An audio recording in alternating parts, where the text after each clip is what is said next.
আসসালামু আলাইকুম। Hello guys, আশা করি আপনারা ভালো আছেন। আমিও ভালো আছি। দেখেন কি তাপমাত্রা, আশা করি আপনারা জানেন এই মুহূর্তে সৌদি আরব খুবই ভয়ঙ্কর তাপমাত্রা। আপনারা জানেন না, এই টাইমে যারা বাইরে কাজ করে, কনেকটেশনের কাজ করে, তাদের এমন একটা অবস্থা হয় যে যেমন তারা ঠান্ডা লাগা কে বলতে বুঝছেন, ওইভাবে আপনার নাক দিয়ে শুয়ে আছে রক্ত পড়ে, গলা দিয়ে শুয়ে আছে রক্ত পড়ে, কাশলে পারে তাদের মুখ দিয়ে রক্ত আসে। দেখেন কি এই মাত্র রোদের তাপমাত্রা, দেখেন সূর্য বিলে আমি ক্যামেরা করছি, তাকাতেই পারছি না। আমার মনে হয় যে মোবাইল বাস্ট হয়ে যাবে এরকম পরিস্থিতি। দেখেন রোদের তাপমাত্রা, সূর্য দেখা যায় প্রায় একবারে নিচে। আপনারা অবশ্য জানেন যে আর কথাই আছে না, জুন জুলাই মাস আসলে পারে লেবারদের খুব কষ্ট। এখানে সরকারি মেডিকেল আছে,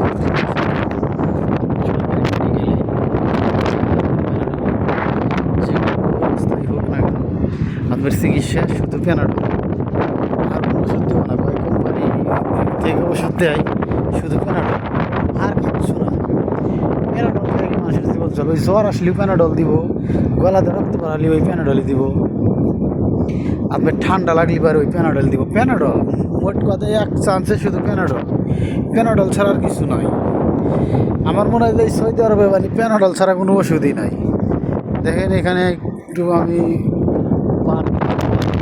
দাঁড়িয়ে দ্বারা ছিলাম তো একটু শ্যামাল, কিন্তু এটা কি মেন উদ্দেশ্য কি যে আপনার যথেষ্ট পরিমাণ রোদ হোক, বাতাস থাকে, কিন্তু বাতাস থাকলে পারে মনে হয় একটু ভালো লাগে। কিন্তু বাতাস যদি না থাকতো তাহলে আমার মনে হয় না যে সৌদি আরবে প্রবাসে তারা অনেকটা সঙ্গে কাজ করতে পারতো।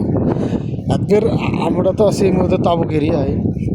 তাবুক এরিয়ায় একটু গরম খুবই কমই লাগে, তাবুক এরিয়ায় একটু গরম কমই লাগে, একটু বাতাস লাগে তো। কিন্তু আপনার যারা দাম্মাম আছে, রিয়াদ আছে, তারা হচ্ছে খুবই খুবই গরম। দাম্মাম তো আরও বেশি গরম।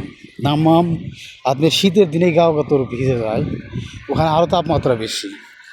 আর তাবুকে তো মনে করেন সারা বছরই বাতাস আছে, ঠান্ডা আছে। দেখেন শুধু মরুভূমি আর শুধু নদীর তাপমাত্রা। আবার একটু সূর্য মিলে ধরি, দেখেন সূর্যের অবস্থা কিন্তু আবার কি, সূর্যের এই কীভাবে থাকতে পারে। দেখেন দেখেন গাছ এই যে পানি দেয়, 1 মিনিট বাদেই পানি দিলে আবার ফের পাথর যে বাগার পাথরে বাগার। দেখাচ্ছি রোদের তাপমাত্রা, রোদের তাপমাত্রা আপনি 1 সেকেন্ড এই দেখেন পাও রাখছি, পাও মনে বসে এত তাপমাত্রা দেখা যায়। তারপরে মানুষ কষ্ট করে,